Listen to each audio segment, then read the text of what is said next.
All right, these are some handy dandy reminders for the MCA tests that are coming up.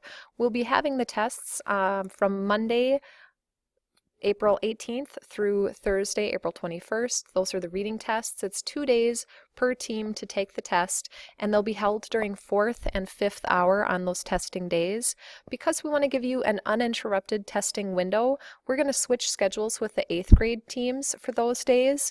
So Monday through Thursday of testing week, we'll go 1, 2, 3, 4, 5, then lunch, then 6, 7. So you'll have your classes in the normal order. It's just that lunch and 5th hour are going to switch places with one another.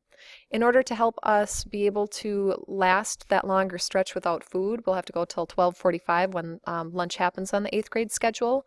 We encourage you to bring a snack to your 3rd hour class during those testing days. So we'll have the week of the reading MCA test, then there is a week of no testing for us. When we jump into the May calendar, you can see that there will be another week that there will be the MCA math test. So it'll follow that same schedule of switching schedules with the 8th grade for that week, and testing will happen during 4th and 5th hour on whichever days your team tests. And then later on in the month will be the NWEA math and reading tests. This schedule is not set yet. This is the tentative schedule that they had given us, but I think that that will still potentially change. So I will share more information about that when I know about it. In Schoology, I did post some links to the reading and math MCA practice tests. So if you would like to go in and just kind of navigate the test, it won't record your information at all. It doesn't save it. It doesn't send me your practice info. It's really just for you to go in and explore and see how do the tools work. So you can get to that. You can type in a name if you want to. I'm just going to go in as guest. There is a section page. One of the things that's different about this year's test is that it will adapt to you. So to adapt means to gradually change, and that's what the test is going to do. It's going to gradually change to your needs depending on how you're doing on the test. So you may come across some material on the 7th grade test that you have not learned before. That's a sign that the test is probably advancing because you're doing well on it, so it's presenting you with some newer information.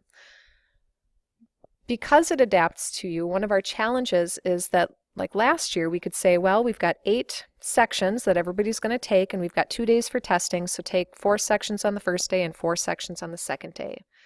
This year we will not have that option. I'm not able to tell you how many sections you're going to have, nor can I tell you when to stop taking the test for the day.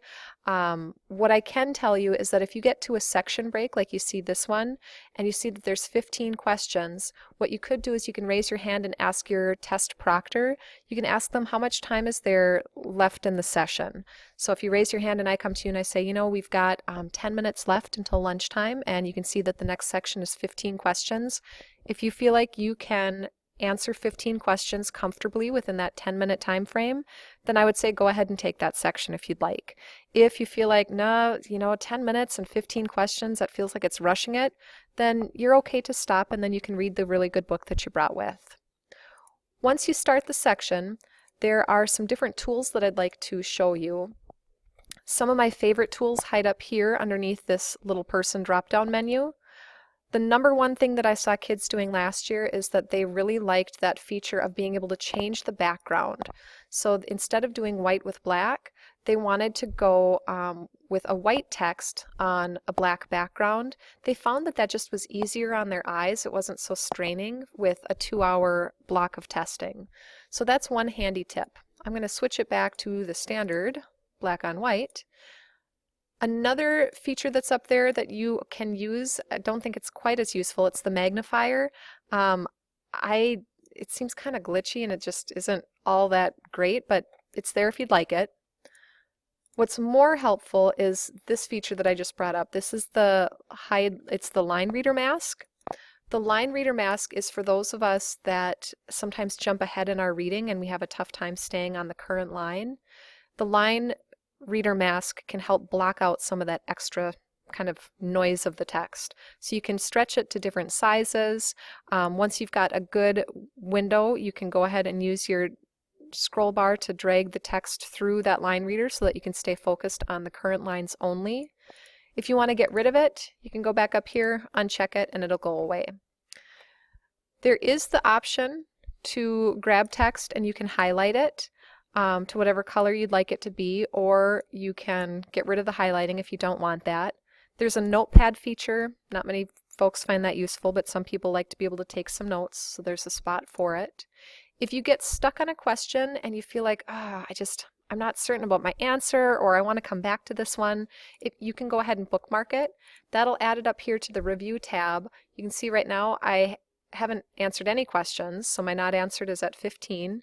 I have one thing bookmarked to go back to later. And I want to show you one more feature, so I'm just going to randomly click some stuff there. You won't want to do that on the actual test, but this is practice.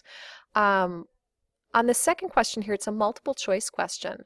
I have a few different options for eliminating answers. I can either use this answer eliminator that now becomes available in the multiple choice one to get rid of answers that I don't like. The other option that I can do is I can go under this drop down again, and now I have a new feature called Enable Answer Masking. So it'll hide all of the answer choices, and I can look at the ones and try to kind of rule out, all right, which ones don't I agree with? Like, I know that one's not right and this one's not right, and then I'm down to 2 choices from there. So that's another way that you can kind of block out the ones that you don't want to see. It's by using the answer masking. Again, if I go under here, now I can see that I have answered question 1. I still have 14 questions left to go, and question 1 was the one that I had bookmarked previously.